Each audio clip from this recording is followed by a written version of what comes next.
Shalom jemaat yang dikasihi Tuhan, berikut adalah 5 hal penting dalam mengikuti ibadah online. Pertama, persiapkan diri Anda dan gunakan pakaian yang rapi untuk beribadah kepada Tuhan. Kedua, tentukan lokasi saat hendak mengikuti ibadah online. Ketiga, usahakan mengikuti ibadah online sampai selesai, kemudian baru melanjutkan aktivitas lainnya. Keempat, beribadahlah dengan sungguh-sungguh, terlibat aktif dalam berdoa dan memuji serta menyembah Tuhan. Dan yang terakhir, catatlah firman Tuhan yang disampaikan sehingga dapat dibaca kembali agar mudah diingat dan dipraktekkan dalam kehidupan sehari-hari. Mari kita persiapkan diri kita untuk masuk dalam hadirat Tuhan. Selamat beribadah, Tuhan Yesus Kristus memberkati. Puji nama Tuhan. Shalom saudara. Shalom. Selamat pagi untuk kita semua. Selamat berjumpa kembali dalam ibadah minggu kita. Saya yakin dan percaya di pagi hari yang indah ini, saudara semua sudah mempersiapkan diri saudara untuk masuk dalam penyembahan dan pujian kepada Tuhan. Amin. Saat ini sebelum kita masuk dalam penyembahan, saya ajak kita semua untuk tundukkan kepala kita satu dalam doa. Terima kasih ya Tuhan, kami datang sujud di hadapan-Mu Tuhan. Kami ingin menaikkan ucapan syukur kami lewat penyembahan dan pujian kami Tuhan. Kami yakin dan percaya Engkaulah yang bertata atas pujian dan penyembahan kami. Roh Kudus-Mu ada di tengah-tengah kami. Roh Kudus-Mu yang mengurapi setiap hati dan pikiran kami, sehingga kami boleh layak untuk menghadap hadirat-Mu Tuhan. Terima kasih ya Tuhan. Segala bentuk pekerjaan roh-roh jahat yang mencoba mengganggu ibadah kami, konsentrasi kami untuk beribadah kepadamu Tuhan, kami ikat, kami patahkan, kami hancurkan di dalam nama Tuhan Yesus Kristus. Mari Engkau tutup bungkus kami dengan kuasa darah-Mu Tuhan. Lindungi setiap kami Tuhan, lindungi seluruh keluarga kami yang saat ini ingin beribadah kepadamu. Di dalam nama Tuhan Yesus Kristus kami siap untuk menyembah-Mu. Haleluya. Amin.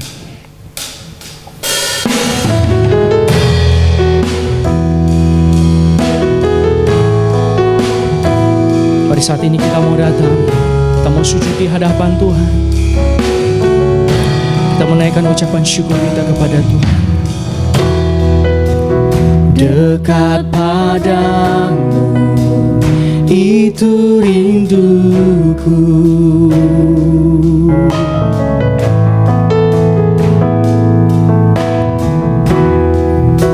Setiap kataku Kau pun menunggu.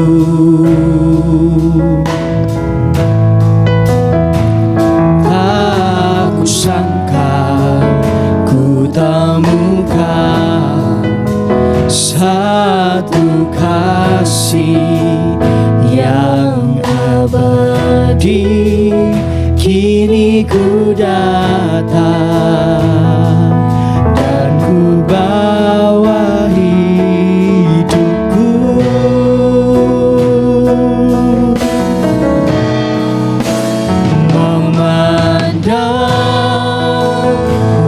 wajah-Mu, mengikuti kebaikan-Mu, mengejar hadir-Mu dalam hidup kami Tuhan. Dalam hidup-Mu, oh, bawa sembah kami, bawa sembahku, menyatakan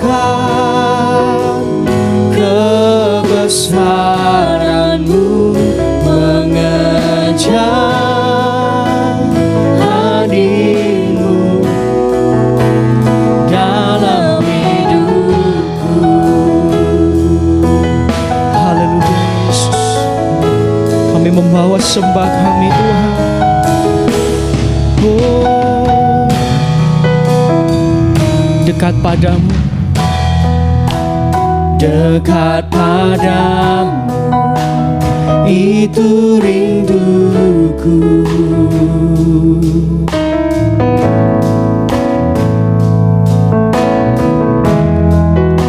Setiap kataku kau pun menunggu.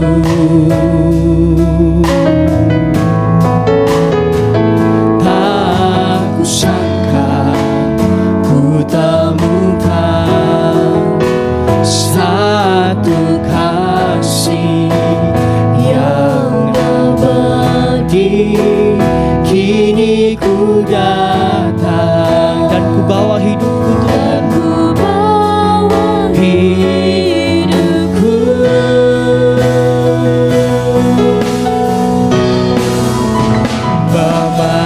Memandang wajah-Mu, mengikuti kebaikan-Mu, mengejar hadir-Mu dalam hidupku. Membawa sembah kami, sembahku, menyatakan kebesaran-Mu Tuhan. Mengejar hadir-Mu dalam hidup kami. Haleluya. Oh, mari sekali lagi katakan. Memandang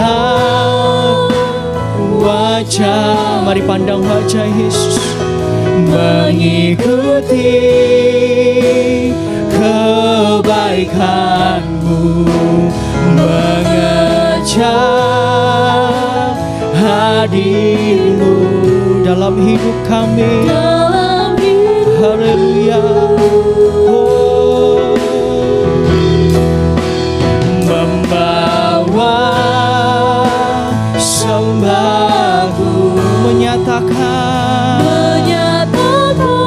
amin kebesaran-Mu, mengejar hadir-Mu dalam hidupku. Mari saudara lebih sungguh-sungguh di hadapan Tuhan. Kami memandang wajah-Mu, oh, wajah-Mu, mengikuti kebaikan-Mu Tuhan. Oh, kebaikan-Mu, mengejar hadir-Mu dalam hidupku. Haleluya. Kami membawa sembah kami Tuhan. Haleluya. Oh, menyatakan kebesaran-Mu, mengejar hadir-Mu dalam hidup kami, dalam hidupku. Mengejar hadir-Mu Tuhan, mengejar hadir-Mu dalam hidupku. Haleluya, puji Tuhan. Mari saudara, ini tiba saatnya kita dengan penuh sukacita kita mau angkat satu nyanyian. Kita mau katakan kepada Tuhan, satu hal telah kuminta.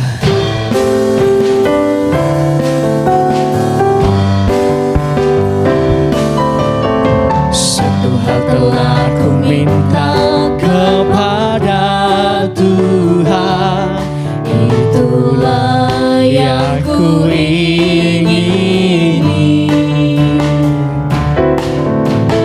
Diam di rumah Tuhan seumur hidupku, menyaksikan kemurahan Tuhan. Satu hal telah ku minta kepada Tuhan, itulah yang ku ingini. rumah-Mu Tuhan. Diam di rumah Tuhan seumur hidupku, menyaksikan kemurahan Tuhan. Mari sama-sama katakan, dan menikmati baiknya, dan menikmati kuasanya, dan menikmati kasih-Nya, dan menikmati firman-Nya. Mari sekali lagi saudara katakan, satu hal telah ku minta, Satu hal telah ku minta kepada Tuhan, itulah yang ku ingini. diam di rumah Tuhan seumur hidupku, Diam di rumah Tuhan seumur hidupku, dan menyaksikan kemurahan-Mu. menyaksikan Haleluya. kemurahan Tuhan. Mari saudara dengan sukacita katakan, dan menikmati baiknya, dan menikmati kuasanya, dan menikmati kasih-Nya, dan menikmati firman-Nya. Mari saudara yang merindukan, yang ingin menikmati bait Tuhan, katakan baitnya, dan menikmati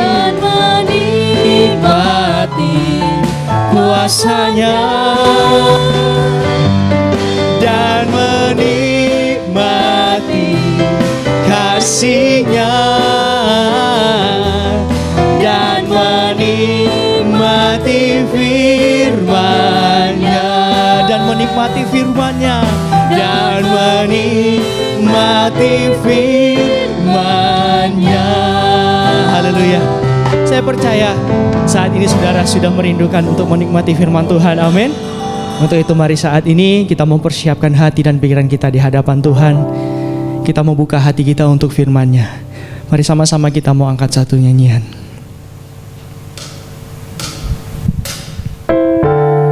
Biarlah kasih-Mu memenuhi setiap kami Tuhan.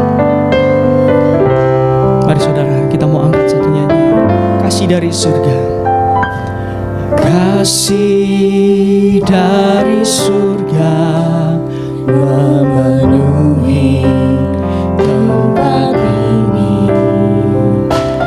Kasih dari Bapa surgawi. Kasih dari Yesus mengalir di hatiku, membuat damai di hidupku, mengalir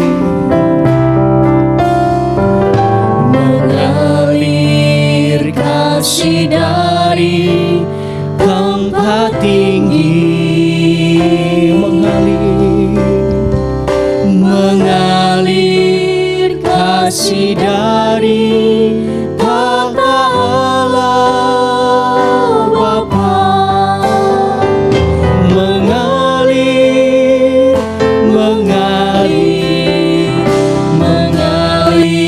dan mengalir memenuhi hidupku. Yang merindukan kasih Tuhan, katakan kasih dari surga memenuhi tempat ini. Kasih dari Bapa surgawi. Kasih dari Yesus mengalir di setiap hati kami. Amin. Membuat damai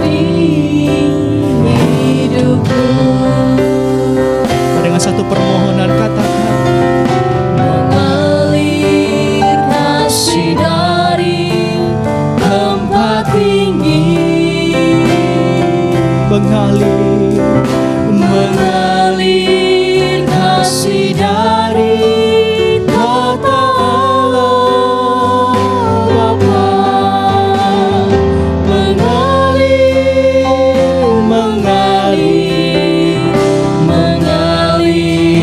dan mengalir memenuhi hidupku. Haleluya. Mengalir kasih dari tempat ini.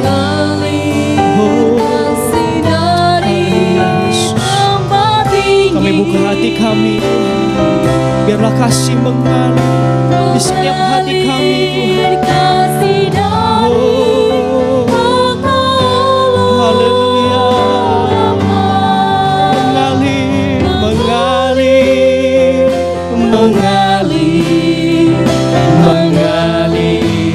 dan mengalir memenuhi hidupku. Mari sekali lagi saudara, minta kepada Tuhan. Mengalir kasih dari tempat tinggi, curahkan kasih-Mu pada setiap kami. Mengalir kasih dari tata Allah Bapa, mengalir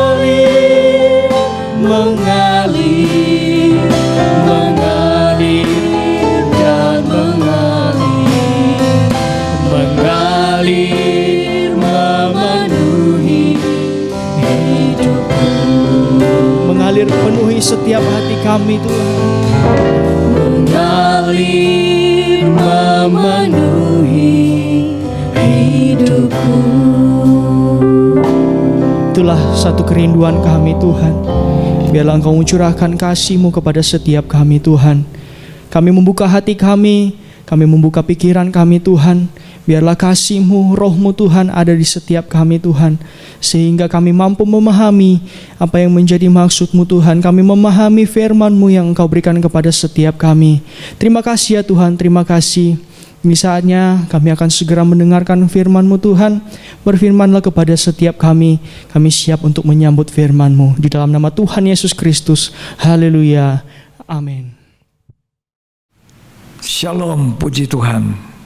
Salam damai sejahtera bersama istri saya sampaikan kepada saudara sekalian. Inilah hari yang berbahagia di mana kita bisa lagi bersama-sama di dalam ibadah minggu kita. Tuhan Yesus memberkati. Kalau tadi kita menyanyikan nyanyian pujian pada Tuhan, maka ini waktunya kita duduk di ujung kaki Tuhan mendengarkan firman Allah. Saya akan menyampaikan firman Allah dengan tema hidup dalam ketaatan dan penuh Roh Kudus. Ini masih berkaitan taat dan penuh Roh Kudus. Tidak mungkin orang tidak penuh Roh Kudus bisa taat. Orang hidup penuh Roh Kudus itu adalah taat. Taat maka dipenuhi Roh Kudus. Ya, tidak bisa dipisahkan. Ya. Kita akan baca lebih dahulu Kisah Rasul 1 ayat 8. Tetapi kamu akan menerima kuasa. Kamu akan menerima kuasa kalau Roh Kudus turun ke atas kamu. Kalau Roh Kudus turun ya ke atas kamu, dan kamu akan menjadi saksiku di Yerusalem. Ya, menjadi saksiku di Yerusalem. Dimulai Yerusalem, kalau saya umpamakan Yerusalem itu adalah rumah tangga kita, keluarga kita.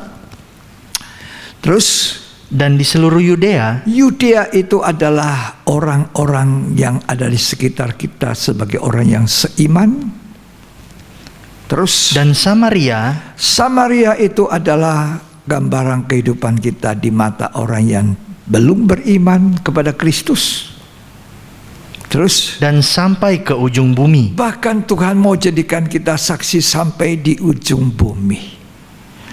Perhatikan, menjadi saksi itu artinya menunjuk kepada perilaku kita perilaku kita harus menjadi saksi iman bahwa kita anak Tuhan, bahwa kita adalah orang beriman.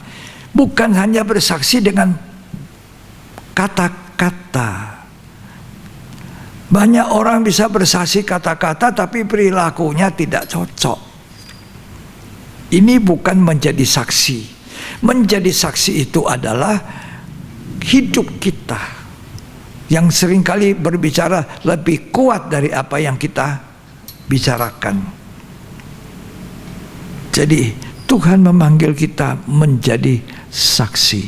Bagaimana orang yang menjadi saksi? Bagaimana kita bisa menjadi saksi? Bagaimana? Hidup dalam ketaatan. Nah, mungkin kita bisa menjadi kesaksian bagi orang ketika kita adalah orang yang tidak taat. Orang yang taat adalah orang yang cinta Tuhan, orang yang perilakunya benar. Dia menjadi kesaksian, menjadi saksi. Jadi kalau kita mau menjadi saksi Tuhan, kita harus hidup di dalam ketaatan. Kita bisa melihat gambaran murid-murid yang ada di kamar loteng itu, di upper room. Mereka adalah orang-orang yang taat. Sebelum mereka menyaksikan Yesus naik ke surga, mereka semua mendengar firman Tuhan, perintah Tuhan. Jangan tinggalkan Yerusalem. Ada janji Bapa mengenai Roh Kudus. Kisah Rasul 1 ayat yang keempat. Pada suatu hari ketika ia makan bersama-sama dengan mereka, ia melarang mereka meninggalkan Yerusalem. Dan menyuruh mereka tinggal di situ menantikan janji Bapa. Nah, tinggal di Yerusalem, mereka sewa kamar loteng dan mereka tekun berdoa menunggu janji Bapa, yaitu apa? Roh Kudus. Jadi murid-murid yang ada di kamar loteng itu adalah gambaran dari kehidupan yang taat kepada Tuhan. Apakah cuma itu muridnya Tuhan? Oh tidak, banyak muridnya Tuhan. Tapi yang kumpul itu adalah contoh ketaatan kepada Tuhan. Jangan tinggalkan Yerusalem. Tunggu ya, kumpul di situ ya.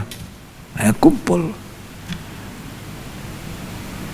Sedangkan ratusan murid yang lain yang dikunjungi oleh Tuhan pada waktu dia bangkit selama 40 hari berjalan mengunjungi murid-murid, itu banyak yang tidak kumpul di kamar loteng. Ini gambaran kehidupan yang tidak taat. Tidak taat tidak mungkin jadi saksi. Dan tidak mungkin dipenuhi Roh Kudus. Hanya kehidupan yang taat yang dipenuhi Roh Kudus baru bisa menjadi saksi. Kisah Rasul 5 ayat 32 kita baca. Dan kami adalah saksi dari segala sesuatu itu, kami dan Roh Kudus yang dikaruniakan Allah kepada semua orang yang mentaati Dia. Ini Petrus menceritakan pengalaman mereka. Kami ini adalah saksi. Bagaimana Allah mencurahkan Roh Kudus. Bagaimana kami punya pengalaman pribadi dengan saat yang indah sekali itu, di mana lidah-lidah api, nyala api Roh Kudus memenuhi kami dan kami berbahasa roh, berbahasa glosolalia, berbahasa lidah. Kami ini saksi. Petrus bisa bicara begitu, dia menjadi saksi. Pengalaman Roh Kudus dia terima, penuh Roh Kudus. Pengalaman mentaati perintah Tuhan, jangan tinggalkan Yerusalem. Dia tinggal di Yerusalem. Jadi Petrus bisa bicara begitu. Dan Roh Kudus dikaruniakan, baca lagi ayat 32 Kisah Rasul 5. Dan kami adalah saksi dari segala sesuatu itu. Kami adalah saksi dari segala sesuatu itu. Terus kami dan Roh Kudus. Kami dan Roh Kudus yang dikaruniakan Allah kepada semua orang yang mentaati Dia. Yang ratusan banyaknya lah itu murid-murid Tuhan tidak dipenuhi Roh Kudus karena tidak taat. Kelompok yang lebih kecil yang ada di kamar loteng itulah yang taat. Jangan tinggalkan Yerusalem, bertekun, tunggu janji Bapa. Mereka bertekun sehati dalam doa. Dan Roh Kudus turun. Makanya Petrus katakan, kalau kita mau dipenuhi Roh Kudus, mau dipenuhi dengan janji Bapa itu, kita harus dengar-dengaran, taat kepada perintah Tuhan. Kita akan melihat banyak mujizat. Jadi menjadi saksi Yesus, hidup dalam ketaatan. Seperti siapa contohnya? Contoh ketaatan yang paling sempurna adalah Yesus Kristus sendiri. Contoh ketaatan. Adam pertama tidak taat, sehingga semua manusia telah jatuh dalam dosa, hilang kemuliaan Allah. Tapi Adam yang terakhir itulah Kristus Yesus. Roh yang menghidupkan itu memberi contoh kepada kita ketaatan sampai akhir, ketaatan sampai mati. Di Getsemani dia katakan, bukan kehendakku yang jadi, tapi kehendakmu yang jadi. Taat sampai mati. Apa saudara begitu gampang? Tuhan itu juga sebagai manusia 100% waktu itu taat? Oh tidak, dia bergumul. Dia sangat takut. Kalau bisa dia lari dari salib. Karena waktu dia bergumul di Getsemani itu, keringatnya bagaikan darah. Tapi akhirnya dia bilang tidak. Aku harus taat sampai akhir. Bapa, bukan kehendakku, kehendakmu yang jadi. Dalam Ibrani pasal 5 ayat 8, di situ dikatakan, sekalipun dia anak, dia belajar taat. Tolong dibaca. Dia telah belajar taat dari apa yang harus dia derita. Ibrani 5 ayat 8. Dan sekalipun ia adalah anak, ia telah belajar menjadi taat. Sekalipun ia adalah anak manusia, anak Allah, dia datang memberikan contoh ketaatan sempurna.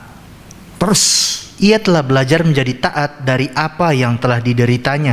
Dia menjadi taat ketika dia kata, bukan kehendakku yang jadi, kehendakmu Bapa. Dia taat sampai akhir. Puji Tuhan. Kita harus belajar dari Tuhan Yesus. Itulah guru agung kita. Ketika dia memulai pekerjaannya di bumi, dia datang kepada Yohanes Pembaptis. Dia berkata kepada Yohanes Pembaptis, baptis aku. Oh, Yohanes Pembaptis bilang, tidak, aku tidak layak. Buka tali sepatumu pun aku tidak. Aduh, aku tidak layak. Buka tali kasut pun tidak. Jangan. Aku yang harus dibaptis olehmu. Kok kamu yang datang? Yohanes Pembaptis tahu, inilah anak Allah. Inilah Yesus yang tidak ada dosa. Baptisan itu untuk pengampunan dosa.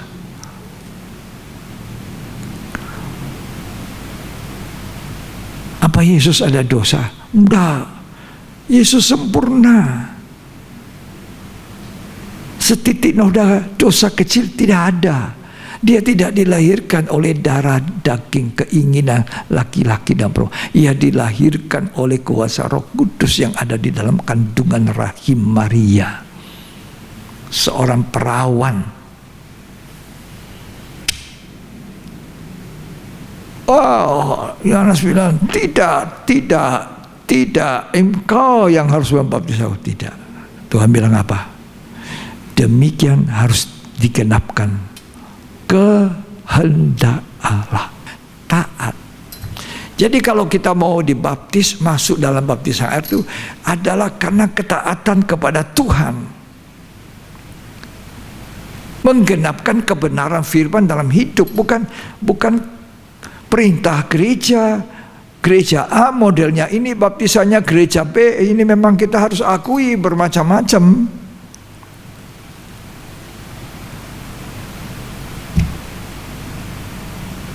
Kita sedang menuju kesatuan yang sempurna. Amin. Sekarang belum. Baptisan air kita berbeda-beda. Tapi Yesus berkata, baptiskan aku. Untuk menggenapkan kehendak kepatuhannya, ketaatannya kepada kehendak Allah. Ini yang perlu kita tiru contoh. Kita baca dalam Matius 3 ayat 15. Lalu Yesus menjawab, katanya kepadanya, biarlah hal itu terjadi, karena demikianlah sepatutnya kita menggenapkan seluruh kehendak Allah. Ya, seluruh kehendak Allah, menggenapkan seluruh kehendak Allah. Dalam terjemahan lain, seluruh kebenaran Allah. Seluruh kebenaran Allah, salah satu kebenaran Allah adalah baptisan. Baptisan air. Ketika murid-murid menginjil, memberitakan Yesus, orang-orang terharu mendengar. Murid-murid rasul-rasul yang baru aja dipenuhi Roh Kudus di kamar loteng, penuh urapan. Semua bangsa, kamu harus tahu pasti bahwa Yesus adalah Tuhan. Dan mereka terharu, mereka tanya, lalu sekarang kami percaya, apa yang harus kami buat? Berilah dirimu dibaptis untuk pengampunan dosa. Coba, Kisah Rasul. Kita jangan tinggalkan Matius 3. Kisah Rasul pasal yang kedua, ayatnya yang ke-32. Yesus inilah yang dibangkitkan Allah, dan tentang hal itu kami semua adalah saksi. Ya. Dan sesudah ia ditinggikan oleh tangan kanan Allah dan menerima Roh Kudus yang dijanjikan itu, maka dicurahkannya apa yang kamu lihat dan dengar di sini. Ayat 36. Jadi seluruh kaum Israel harus tahu dengan pasti bahwa Allah telah membuat Yesus yang kamu salibkan itu menjadi Tuhan dan Kristus. Terus ketika mereka mendengar hal itu, hati mereka sangat terharu. Ya. Lalu mereka bertanya kepada Petrus dan rasul-rasul yang lain, apakah yang harus kami perbuat, saudara-saudara? Nah, setelah dengar firman, ada tindakan lanjut. Bukan hanya dengar, tapi dengar-dengaran. Dengar telinga kanan, telinga kiri, dengar-dengaran, artinya taat. Terus jawab Petrus kepada mereka, bertobatlah. Bertobat. Lalu dan hendaklah kamu masing-masing memberi diri dibaptis dalam nama Yesus Kristus untuk pengampunan dosamu. Dosa. Lah, Tuhan Yesus datang kepada Yohanes Pembaptis, enggak. Dia tahu ini anak Allah, Allah yang jadi manusia, tidak mungkin ada dosa. Kalau dalam pelajaran tabernakel, percayalah itu di pintu gerbang ada 4 tiang. Melalui 4 Injil ini, Injil Matius, Injil Markus, Injil Lukas, Injil Yohanes. Matius menampilkan Yesus Kristus sebagai raja di atas segala raja. Markus menampilkan pribadi Yesus sebagai seorang hamba. Seorang hamba tidak dibutuhkan asal usulnya, silsilahnya. Tidak seperti Matius, Yesus adalah raja. Seorang raja dibutuhkan asal usulnya, silsilahnya. Seorang hamba cuma kerjanya yang penting. Jadi hamba Tuhan itu sebenarnya tidak perlu dikenal terkenal, tidak perlu memperkenalkan diri. Hamba kerja, pekerjaannya yang lebih penting daripada semua. Ya, makanya Injil Markus memulai dengan pekerjaan Yesus. Injil Lukas, tabib Lukas yang hari-harinya berhubungan dengan manusia sakit, menggambarkan Yesus Kristus sebagai manusia. Makanya dia bisa takut, gemetar di Getsemani, keringat sampai seperti darah. Dan kemudian Yohanes menampilkan Yesus sebagai anak Allah. Pada mulanya adalah firman, firman bersama Allah, firman itu adalah Allah. Tapi 4 Injil ini menceritakan pribadi Tuhan Yesus. Kalau kita terima dengan percaya, kita masuk daerah kebenaran. Kita masuk tabernakel, yang artinya tempat kediaman Allah. Itulah kerajaan sorga. Syaratnya apa? Rasul-rasul berkata apa? Bertobat. Jadi orang percaya harus lanjut dengan bertobat. Tidak boleh cuma percaya saja tapi tidak bertobat. Tidak bisa jadi saksi.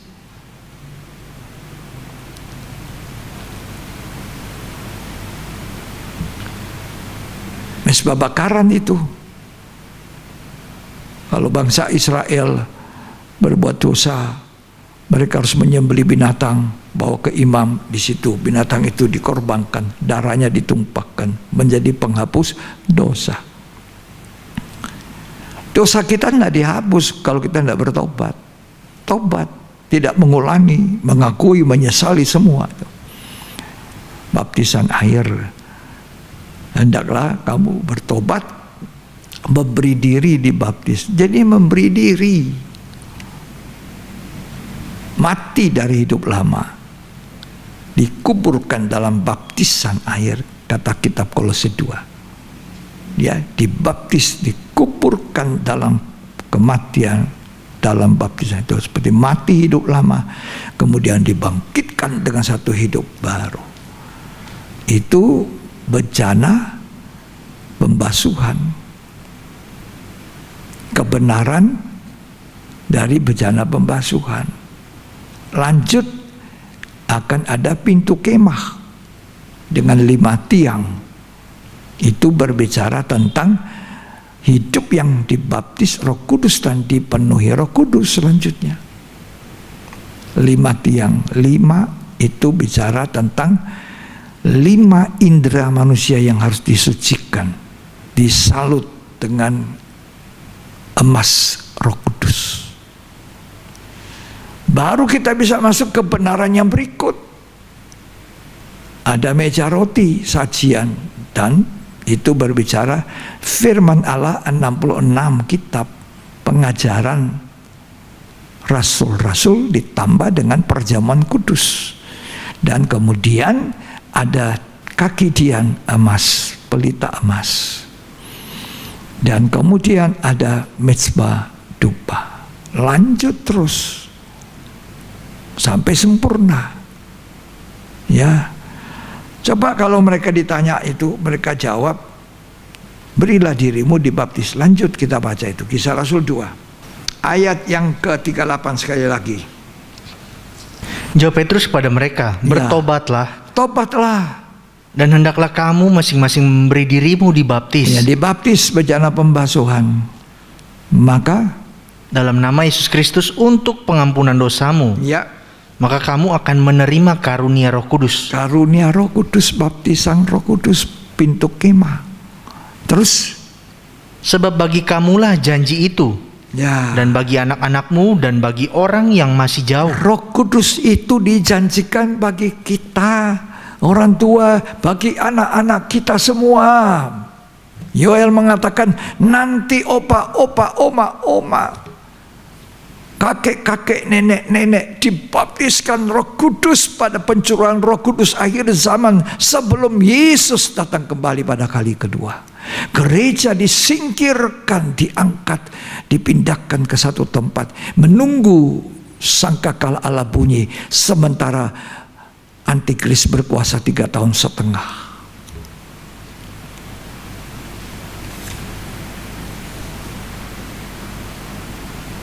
Terus lanjut ke dalam Kisah Rasul 2 ayat 41 ayat 42. Ini yang harus kita lakukan sebagai gereja Tuhan, sebagai orang percaya, sebagai orang-orang yang menerima Kristus, mendapatkan anugerah Tuhan. Silakan Kisah Rasul 2 ayat 41. Orang-orang yang menerima perkataannya itu memberi diri dibaptis. Ya. Dan pada hari itu jumlah mereka bertambah kira-kira 3.000 jiwa. Ya. Mereka bertekun dalam pengajaran rasul-rasul, meja roti sajian, dan dalam persekutuan kakidian. Dan mereka selalu berkumpul untuk memecahkan roti. Kembali ke meja roti sajian. Terus dan berdoa mesbah dupa. Itu yang harus dilakukan gereja. Baru masuk lebih jauh tirai robek. Ketika Tuhan dicaci maki, dia tidak membalas. Ketika Tuhan disiksa, dia diam seperti domba yang tidak bersuara. Ketika anak Tuhan sudah masuk di tirai matinya daging, dia tidak akan membalas ketika dia dicaci maki. Karena dipanggillah Tuhan kepada kita untuk menjadi serupa, segambar Allah, seperti Yesus. Siapa yang percaya kepada Tuhan Yesus, kata 1 Yohanes 2 ayat 6, wajib hidup sama seperti Yesus. Makanya ada lagu mengatakan, seperti Yesus, seperti Yesus, itu saja ku pinta. Coba saya ingat lagu lama ini. Ayo, kita menyanyi sedikit. 1-2 kali. Semoga Tuhan tolong. Saya bukan penyanyi, tapi saya rindu menyanyi. Mari. Seperti Yesus, seperti Yesus, itu saja ku pinta. Dalam jalanku sampai ke surga, saya mau seperti Yesus. Sekali lagi, seperti Yesus, seperti Yesus, itu saja ku pinta. Amin. Dalam jalanku sampai ke surga, saya mau seperti Yesus. Amin. Barang siapa percaya kepada Yesus, 1 Yohanes 2 ayat 6 mengatakan wajib hidup sama seperti Yesus. Karena Tuhan panggil kita untuk kembali menjadi serupa segambar Allah, seperti awal manusia diciptakan, serupa segambar Allah. Jadi panggilan gereja adalah menjadi seperti Yesus, contoh ketaatan. Taat. Kembali Yesus tadi berdialog dengan Yohanes Pembaptis. Demikianlah kita harus menggenapkan seluruh kebenaran Allah. Taat, termasuk baptis. Akhirnya Yohanes pun menuruti membaptis Yesus. Keduanya turun di dalam air, kemudian keduanya naik dari air. Saya percaya Yesus dicelup seluruh badannya masuk ke dalam air itu. Kolose 2 mengatakan baptisan air adalah baptisan dalam kematian. Itu seperti kubur menguburkan orang yang hidup lamanya mati sudah. Tidak hanya percaya, tidak hanya bertobat, dibasuh oleh darah Yesus, tapi mati bersama Tuhan di dalam baptisan air. Coba kembali Matius 3 tadi. Ini ketaatan, contoh ketaatan. Kita pun wajib hidup dalam ketaatan seperti Yesus. Ya. Kita baca tadi sampai ayat yang ke-16 sekarang. Sesudah dibaptis, Yesus segera keluar dari air. Sesudah dibaptis, dia segera keluar dari air. Lalu, dan pada waktu itu juga langit terbuka. Langit terbuka. Dan ia melihat roh Allah. Roh Allah. Seperti burung merpati turun ke atasnya. Roh Kudus turun. Kalau orang baptisannya benar, langsung dia dipenuhi Roh Kudus. Jadi bencana pembasuhan baru pintu kemah baptisan Roh Kudus. Baptisan yang benar diikuti dengan kepenuhan Roh Kudus. Yesus adalah contoh ketaatan. Baru kita bisa menjadi saksi. Tadi baca dulu, Yesus sama Yohanes Pembaptis keluar dari air. Tolong dibaca itu. Sesudah dibaptis, Yesus segera keluar dari air. Keluar dari air. Saya percaya waktu di dalam air itu dia masa cuma berdiri di air situ, enggak. Dia pasti ditenggelamkan, kuburkan. Padahal Tuhan kita manusia ilahi, 100% daging, tapi 100% Allah, tidak ada dosa. Pilatus pun mengadilinya, berkata kepada orang-orang Yahudi, aku tidak menemukan sedikit pun kesalahan padanya. Karena mereka bilang salibkan, salibkan. Akhirnya dia bilang aku cuci tangan. Karena aku tahu orang ini tidak ada salah. Dia anak domba Allah yang tidak ada cacat celahnya. Dia Allah yang sempurna di dalam Yesus. Menjadi domba Allah yang disembelih untuk saya dan saudara. Dalam ketaatan. Dia contoh ketaatan. Kita perlu taat. Kita perlu wajib hidup seperti Yesus hidup.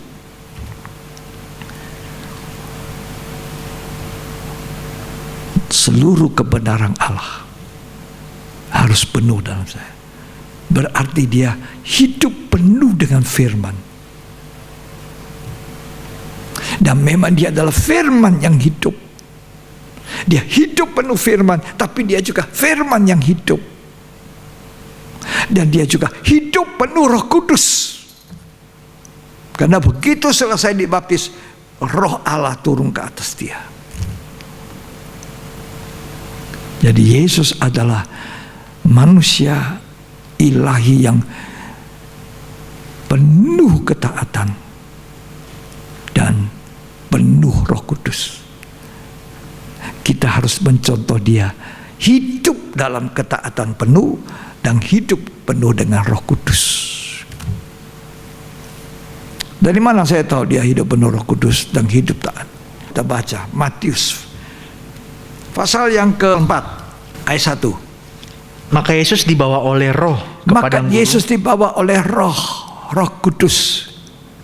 Terus Ke padang gurun untuk dicobai iblis. untuk apa? Dicobai. Dia penuh Roh Kudus. Dicobai oleh setan. Dia habis puasa 40 hari 40 malam, lapar. Datanglah iblis mencoba itu. Kamu lapar toh? Nah, untuk lapar paling tepat itu roti. Di situ ada batu. Kan kamu anak Allah. Jika kamu anak Allah, jadikan itu batu jadi roti untuk kamu makan. Yang bodoh-bodoh mau lapar 40 hari. Gitu kira-kira ya.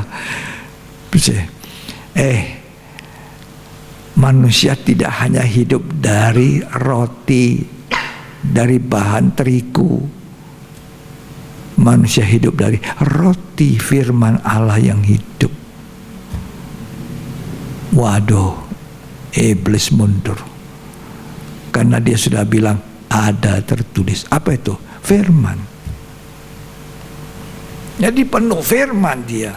Penuh Roh Kudus. Dia kalahkan setan. Ayo. Lompat dari bumbungan bait Allah ini. Jika engkau anak Allah, kamu kan ditatang toh. Nggak usah takut, nggak akan hancur lebur, nggak. Ditatang sama malaikat. Jangan mencobai Tuhan Allahmu.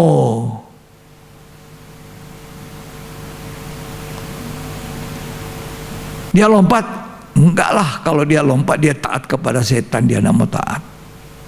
Ada tertulis, jangan mencobai Tuhan Allahmu. Jangan gagah-gagahan sekarang ya. Kumpul, ayo pesta. Kumpul aja. Ulang tahun pernikahan. Acara ini, acara itu. Kumpul aja. Tidak masalah kok. Pakai masker, jaga jarak. Cuci tangan. Tapi kan tidak disuruh kumpul-kumpul kita di masa Covid ini. Kita tidak takut, tetapi kita jangan mencobai Tuhan Allahmu. Kita harus berhikmat. Di depan ada singa, masa kita tidak cari jalan lain? Upacara-upacara kenegaraan yang dipimpin presiden itu ndak ngumpulin banyak orang kayak dulu. Mungkin ada pelantikan menteri baru, cuma menteri baru terkait. Iyalah. Dan beberapa orang. Kita disuruh berhikmat.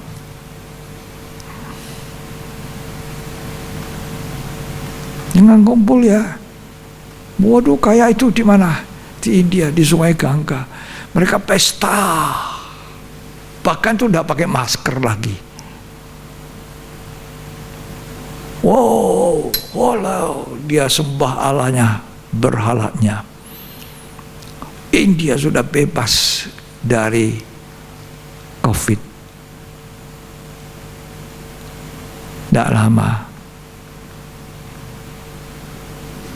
banyak yang mati.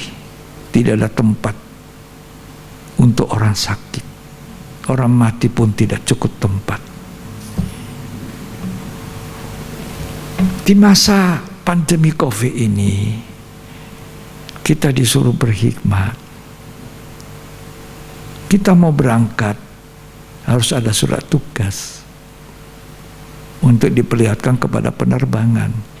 Berarti itu satu alarm, tanda bahwa kita tidak disuruh sembarangan pergi ke sana kemari untuk apa? Kumpul-kumpul apalagi.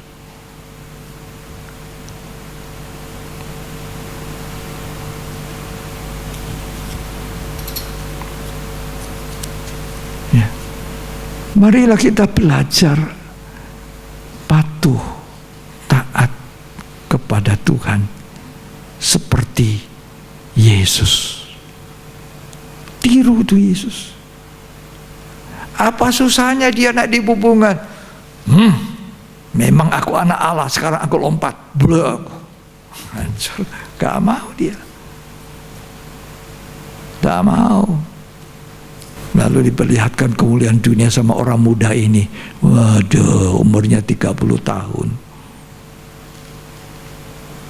Dunia, kemuliaan dunia. Mulia tuh, cemerlang tuh, gemerlapan tuh, lampu kelap-kelip.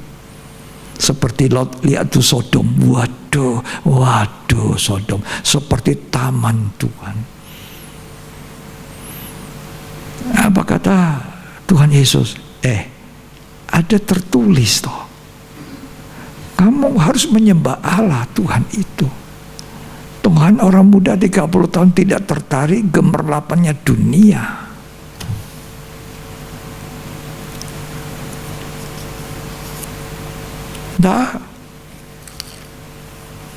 Dia penuh firman. Dia penuh Roh Kudus. Kita pengikutnya, muridnya harus penuh firman, penuh Roh Kudus, penuh ketaatan. Siapa yang mengasihi firman, penuh firman? Mazmur 1 mengatakan, orang yang suka merenungkan firman Tuhan siang dan malam, itulah orang yang berhasil hidupnya. Dia ibarat pohon ditanam di tepi aliran air. Airnya terus menyuburkan pohon itu sampai berbuah-buah itu pohon. Artinya hidup kita, apapun yang kita buat berhasil.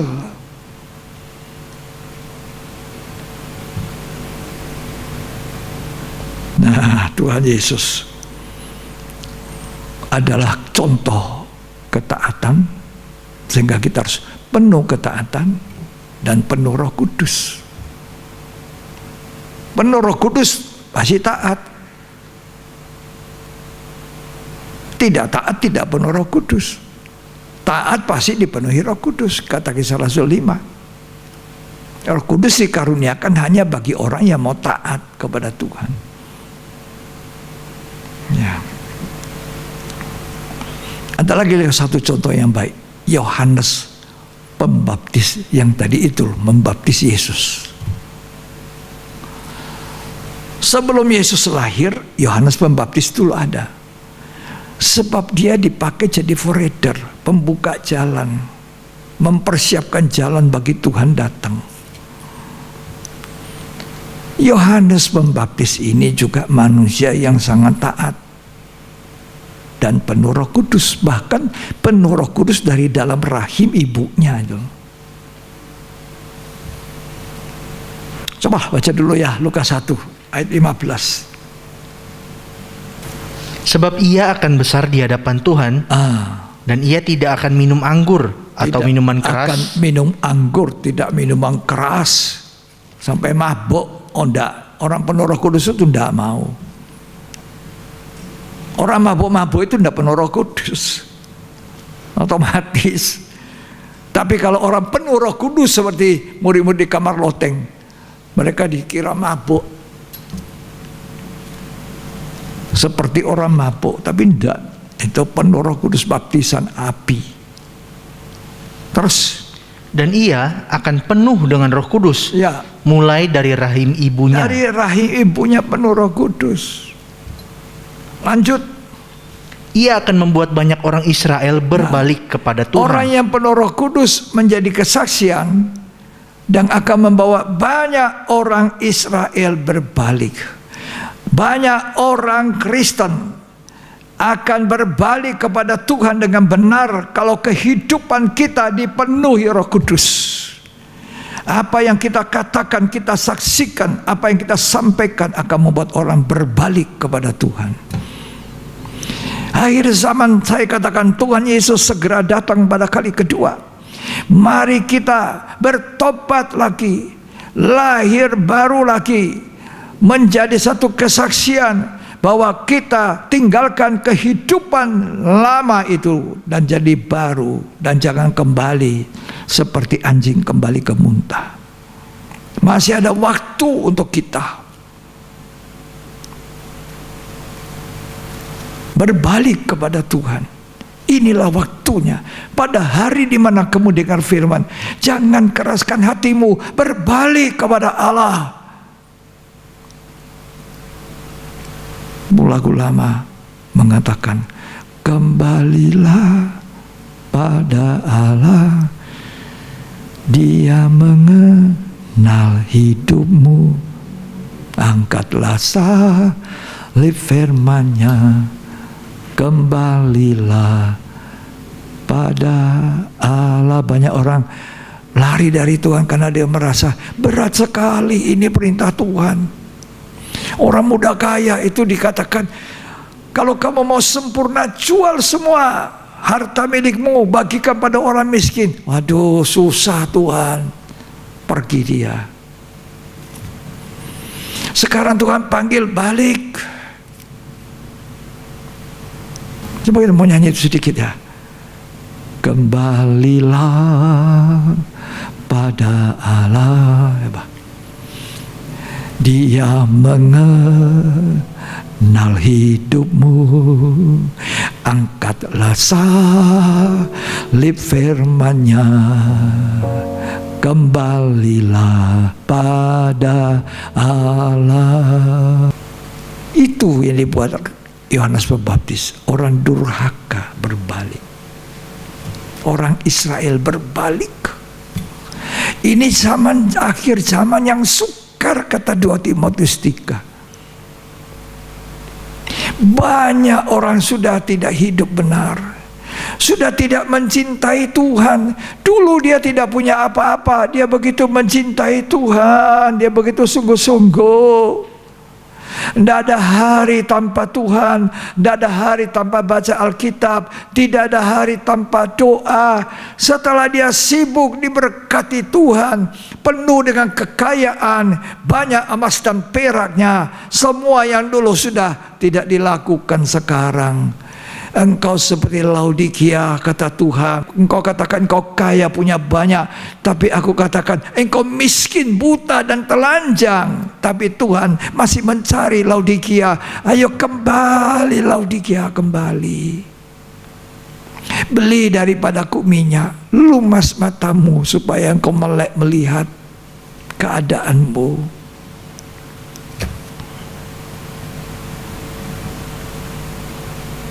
Akhir zaman banyak orang seperti Laodikia itu, yang dikejar apa? Uang, cinta uang. Ini mendurhaka pun tidak apa-apa. Tapi ini waktunya Tuhan panggil kita kembali. Jangan terlambat kembali pada Allah. Dia mengenal hidupmu. Laodikia, aku ketuk pintu. Kalau ada yang dengar, bukakan aku pintu, aku masuk lagi, kata Yesus. Betapa baiknya Tuhan. Saya mau menangis hancur hati. Orang yang sudah tidak masuk hitungan terbuang diberi kesempatan. Beli dari aku ya minyak, aku lumas matamu, kau bisa melihat keadaanmu itu.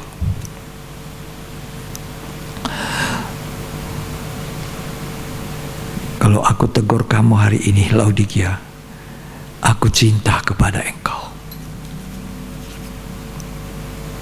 Barang siapa ku kasih, ku tegur, ku hajar. Relakan hatimu. Kalau itu terjadi, kamu akan kududukan bersamaku di atas tahtaku, kata Tuhan. Jadi mempelai wanita. Waduh. Jadi raja yang memerintah bersama aku, kata Tuhan. Ada kesempatan yang baik. Mari kita berbalik pada Tuhan. Kembali penuh firman, kembali penuh Roh Kudus. Tuhan ingin hari-hari ini kita hidup dalam ketaatan, penuh firman. Tidak mungkin orang penuh firman tidak hidup dalam ketaatan. Ya. Tugasnya apa lagi orang yang penuh Roh Kudus? Mempersiapkan umat yang layak. Bapak-bapak kembali pada anak-anak. Anak-anak kembali kepada bapak-bapak. Rumah tangga ini menjadi fokus perhatian kita di hari-hari ini. Jangan orang tua mengabaikan anaknya. Pokok aku sudah cukupkan dia dengan apa saja, silakan. Pendidikannya tidak ada, pendidikan rohaninya tidak ada, tidak diajari. Ulangan pasal 6 dikatakan bangsa Israel kepada orang tuanya semua, ajarkan anakmu ulang berulang hukum-hukum Tuhan. Waktu engkau makan, waktu engkau berjalan, waktu engkau tidur, waktu engkau apa saja, ajarkan itu.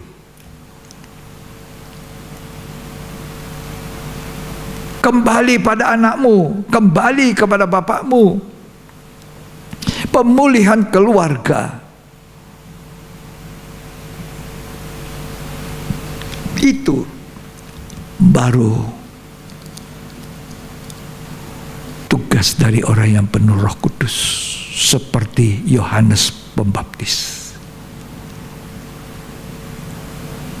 Supaya waktu Tuhan datang, kita jadi umat yang layak.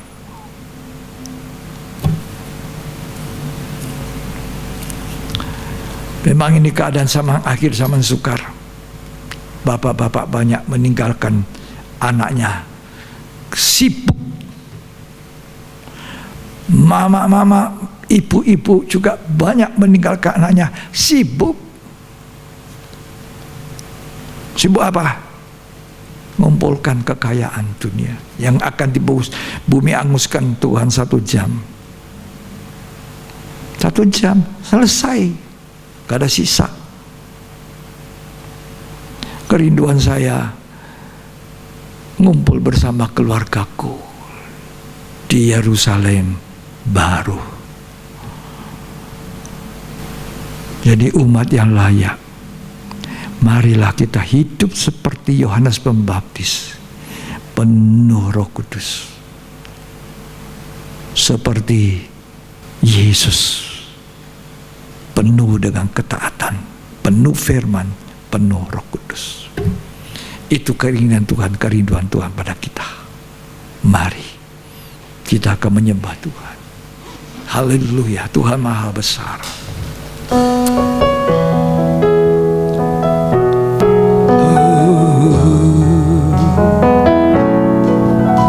Kasih Yesus indah dalam hidupku,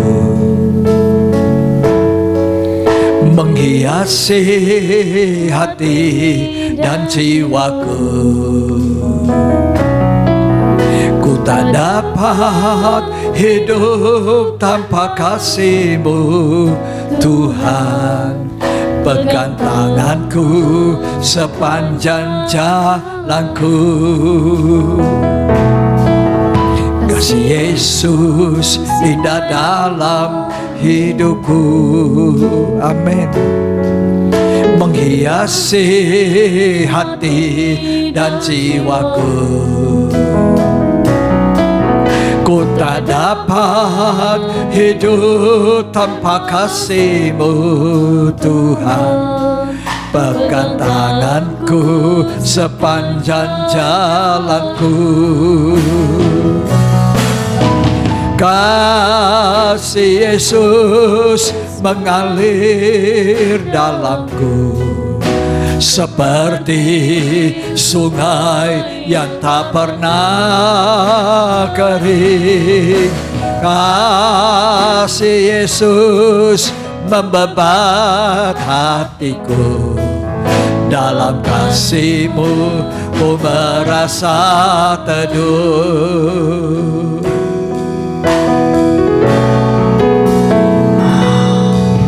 Kasih Yesus indah dalam hidupku. Mari kita menyanyi semua. Menghiasi hati dan jiwaku. Ku tak dapat hidup tanpa kasih-Mu, Tuhan. Pegang tanganku sepanjang jalanku. Kasih Yesus mengalir dalamku, seperti sungai yang tak pernah kering. Kasih Yesus membebat hatiku. dalam kasih-Mu ku merasa teduh. Kasih Yesus mengalir dalamku seperti sungai yang tak pernah kering. Kasih Yesus membeban hatiku, dalam kasih-Mu ku merasa teduh. Kasih Yesus mengalir dalamku. Angkat tangan. Sangat butuhkan kasih Yesus.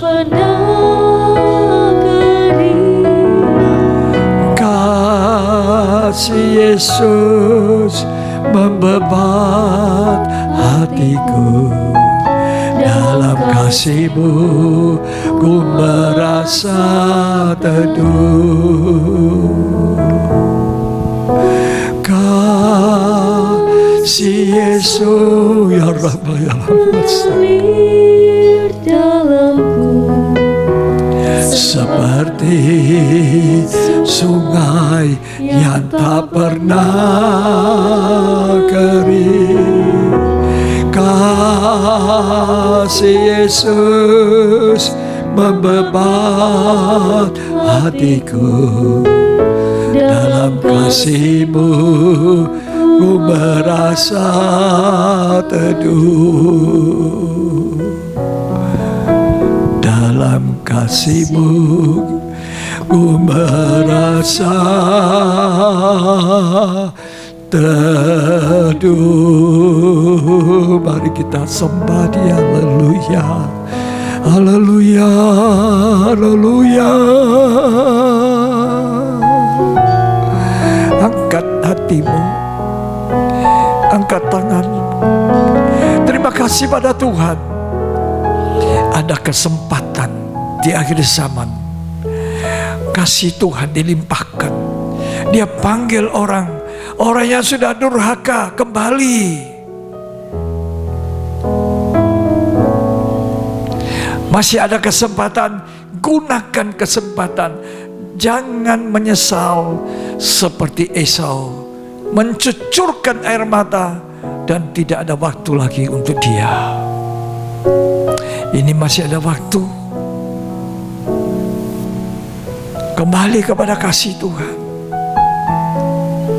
kembali kepada rahmat-Nya, anugerah-Nya, tangan Tuhan. Menunggu seperti menunggu bapak itu menunggu anak bungsu. Ketika anaknya kembali, dipeluk, dipestakan.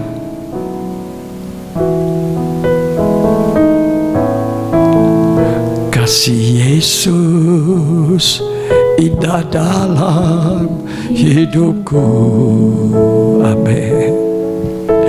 Menghiasi hati dan jiwaku.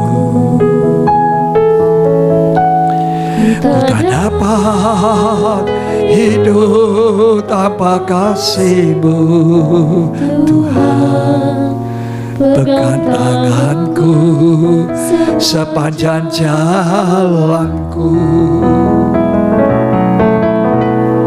Kasih Yesus mengalir dalamku seperti sungai yang tak pernah kering. Kasih Yesus membebat hatiku, dalam kasih-Mu ku merasa teduh. Dalam kasih-Mu ku merasa teduh. Terima kasih Tuhan buat kasih-Mu. Kami mau memanfaatkan waktu ini, kesempatan ini Kembali kepada kasih mula-mula. Kembali kepada pertobatan. Kembali kepada Tuhan. Seperti anak bungsu kembali kepada Bapa. Kami mau memanfaatkan waktu ini untuk hidup dalam ketaatan dan hidup dengan penuh Roh Kudus. Terima kasih. Di dalam nama Yesus kami mengucap syukur untuk firman Allah. Amin. Puji Tuhan. Puji Tuhan. Betapa baiknya Tuhan. Tak terukur kasih-Nya. Sampai selamanya. Kita akan mengakhiri ibadah hari Minggu ini dengan ucapan syukur. Ada lagu berkata, terima kasih Yesus.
Mari kita angkat tangan dua-dua.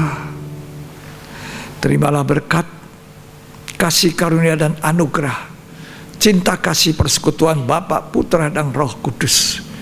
Tuhan Yesus Kristus memberkati kita berlimpah-limpah, berlimpah-limpah. Hari ini sampai Maranatha, Dia datang kembali menjemput kita.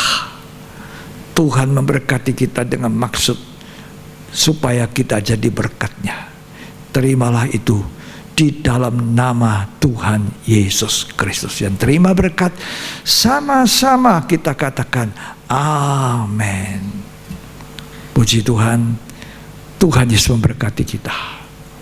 Sampai di ibadah yang berikut.